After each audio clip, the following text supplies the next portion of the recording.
پہلے تو سر کی کویسچن آئی ایم ایف سے سنا ہے کہ جو سٹاف لیول کا اگریمنٹ ہے وہ آئندہ 4 سے 5 دنوں میں ہو جائے گا. اس سے پہلے ایک میمورینڈم نے لینڈ کرنا تھا آج. کیا آپ اس کی تصدیق کر سکتے ہیں کہ آج وہ لینڈ ہو جائے گا اور معاملات؟ جی اچھا, ہمیں تو کبھی امید ہے بلکہ تقریباً یقین ہے کہ آج ہو جائے گا. آج نہیں کیونکہ ابھی تو آئی ایم ایف کا تو واشنگٹن ڈی سی میں تو ابھی دن ہے, تو ہو جائے گا آج ہو جائے گا. اور اس کے بعد مفتیٰ صاحب 4 دن رہ گئے ہیں اس مالی سال کو ختم ہونے میں, تو اس کا مطلب ہے کہ ہم یہ ایکسپیکٹ کر سکتے ہیں کہ کل پرسوں بجٹ بھی منظور ہو جائے گا. جی, اور بجٹ کی منظوری کے بعد جو ہے وہ سٹاف لیول کا ایگریمنٹ آئی ایم ایف کے ساتھ ہو جائے گا. ہم ایکسپیکٹ کر رہے ہیں کہ اس ہفتے میں تینوں چیزیں ہو جائیں گی. اچھا, ایم ای ایف پی بھی آ جائے گا, بجٹ بھی ہو جائے گا, اور انشاءاللہ پھر سٹاف لیول ایگریمنٹ بھی ہو جائے گا. تو اس کے بعد مفتیٰ صاحب کیا ہم ایک یقینی کی صورتحال ایکسپیکٹ کر سکتے ہیں مارکیٹ میں؟ کیونکہ دیکھیں چین سے ہمیں جتنے بھی ڈالرز مل گئے اس پہ بھی اتنا مارکیٹ نے رسپونڈ نہیں کیا, ہمارا روپے اتنا اسٹرینتھن نہیں ہو پایا جتنا ہونا چاہیے تھا. دیکھیں انوائرمنٹ بڑا چیلنجنگ ہے. تیل کی قیمت کچھ کم ہوئی تھی, 124 123 تک پہنچ گئی تھی, 106 کی ہوئی تھی, واپس $113 کی ہے. $10.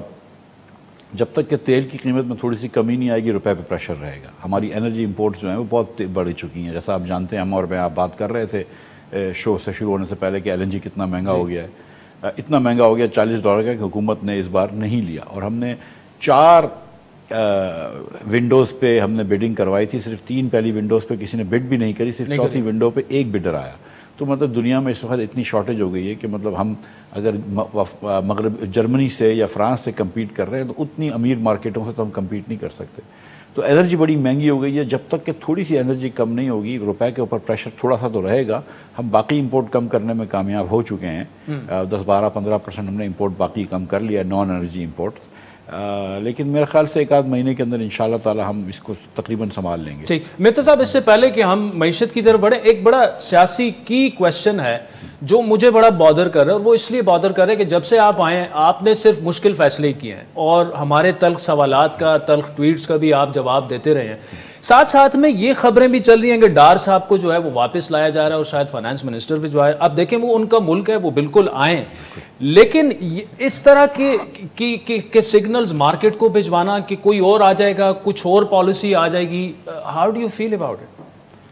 میں تو I feel nothing about it. مطلب اگر ڈار صاحب تشریف لے آتے ہیں تو لے آئیں, وہ ہمارے بڑے ہیں, معیشت کی ٹیم کے حصے آئیں.